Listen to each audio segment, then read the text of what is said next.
Hello YouTube, this is Charlie426 and here we have our second review of the Beastbox line. This is the 52Toys Beastbox number 39, Havok. Now, as you can see on the box, this turns into a pterodactyl form, and once again, this was also one of those things that I really wanted to see and try out how it turned out. And this was a really interesting Beastbox because I'm not sure if this is going to be a regular thing, but they actually added a extra gimmick on this specific Beastbox. So let's see what I will be demonstrating that later, but for now, as usual, let's go over components.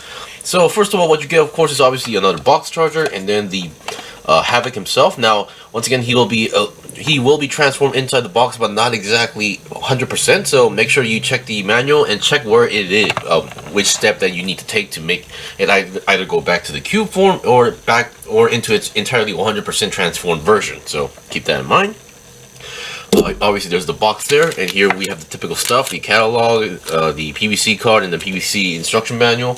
I've already mentioned that before, and once again we get one of my favorite stuff, the cards here. So definitely loving that image here. Now apparently the story on this guy was kind of interesting, so I'm gonna flip it up, and here you can see the story, so you can pause and read for a while. But once again, looking at it, the stats are kind of interesting. Once again, low intelligence, low defense, low strength, and high speed and courage. Kind of similar from our previous gunpowder, but basically the story is kind of interesting. But unlike gunpowder, there's no mention of a different Beastbox. So basically this thing is supposed to be a bomber type character, so interesting.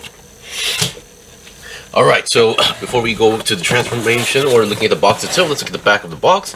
Loving the illustration here. And once again, the same designers who made gunpowder. So these guys are acing it. So yeah. Alright, so let's get the rotating stand away because it's already making me dizzy. And see what we got. So once again, the box charger is included. You can connect these box chargers from top to bottom or side to side. So looking at the overall looks here, I do like the blue and white, and yeah, the blue-white combination going on here. Definitely, the cube is interesting. But looking at the side, it may not look like a perfect cube, but yeah, it does. This is a 5cm perfect cube that goes into the box charger. So yeah, definitely we see some clear plastic here. Here we have some sort of peg hole. So yeah. So basically, while I was transforming this does require some parts forming. It's not too much of a big deal, but I think I should mention that there is a part that you need to you pull it out and then you reattach it, kind of thing going on here. So once again, I'll be right back with the transformation, and let's see what we got from there. Okay, I'm back. So here we have the transformed version, the pterodactyl.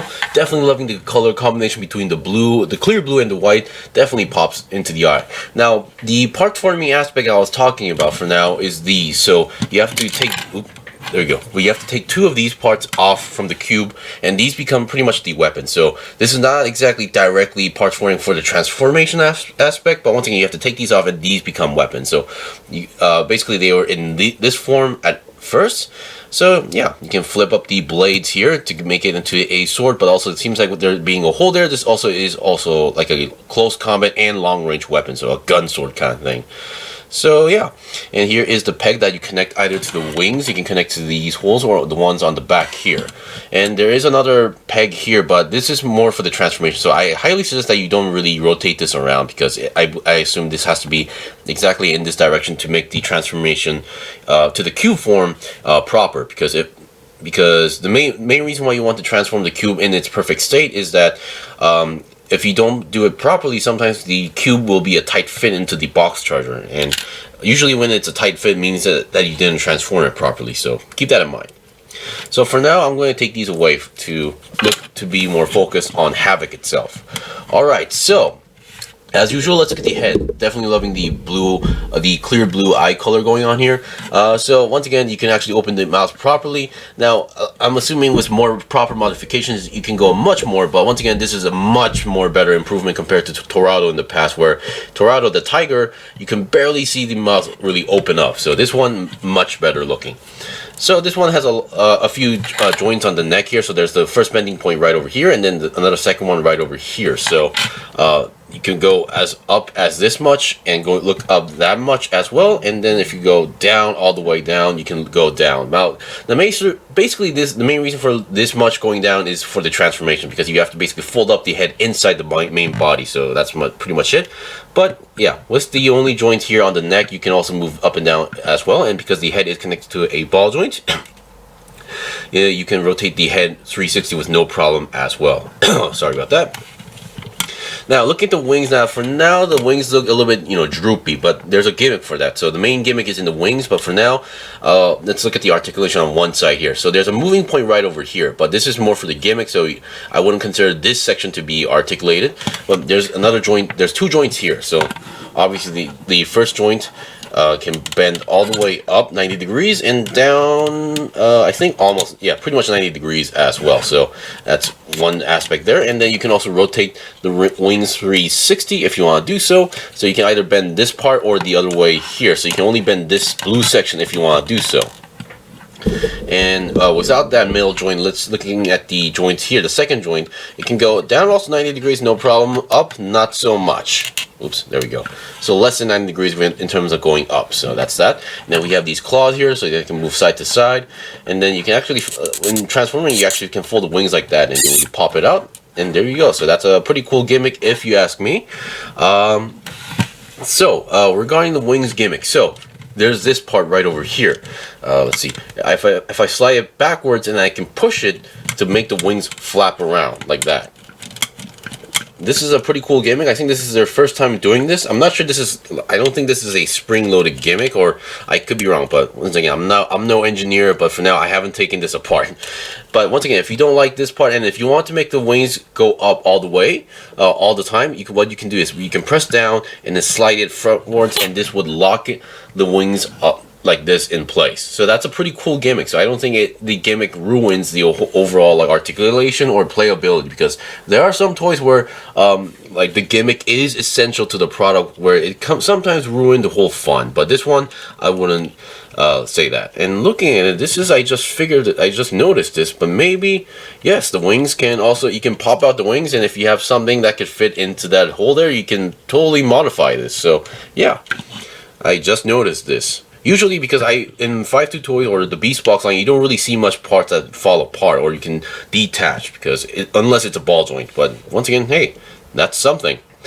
Alright, so other than that, let's look at the legs here. Now the legs, the whole section is connected to a ball joint, and these ball joints are super tight to the point where they're going to give out that plastic squeak noise. So just be prepared. So oh, I hope you can hear that. So you can go back that much, and with the extra joints, you can go even backwards much more. But once again, this is pretty much because of the transformation, and you can go forward, ooh, that much, and that's you can do a front kick if you want to do so.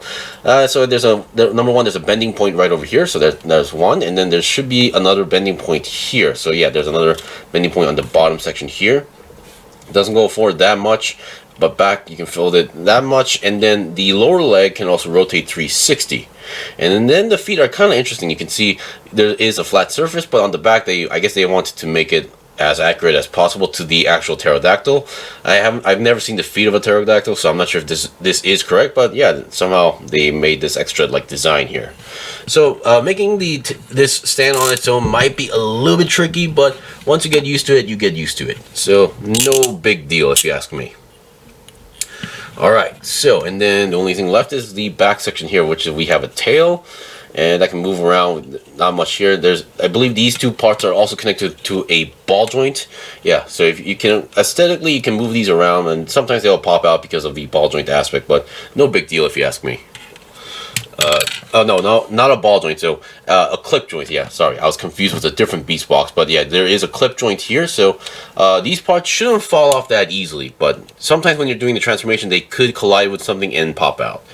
No big deal here. Now there is a hole here, so at first I was expecting to have a standard hole for a typical peg for a Bandai Tamashii Nation stand, but apparently no. So there is another option for this guy when you're purchasing it. Your seller might actually have one. Is that there is a dedicated stand for this guy, or at least for this guy, but you can use the stand with other Beastbox as far as I know. So if you want to pay a little bit more to get that stand, I do suggest you get that one, because I'm starting to regret not getting it. But yeah, I would say we have this gimmick going on here, and then with their recent announced anglerfish, I assume there might be something similar like this, or at least they're adding a LED gimmick bonus in the future. Alright, and that's pretty much it for the review. So once again, if you're a big fan of the dino line for the Beastbox, because they have Dio, Mega Dio, and then they have a Triceratops, and they do have like a Stegosaurus kind of thing going on, so they are also working on dinosaurs, so it's really interesting to see a pterodactyl right away. So I assume, and for those who are a big fan of Swoop, I believe, from Transformers, would like this, and the wing flapping gimmick is pretty fun. Anyway, that's pretty much it for the review. This was the 52Toys Beastbox Havok. If you guys got any questions or requests, leave me a comment below. I still have more stuff to buy and build and make reviews out, so please stay tuned. Until then, see you guys next time.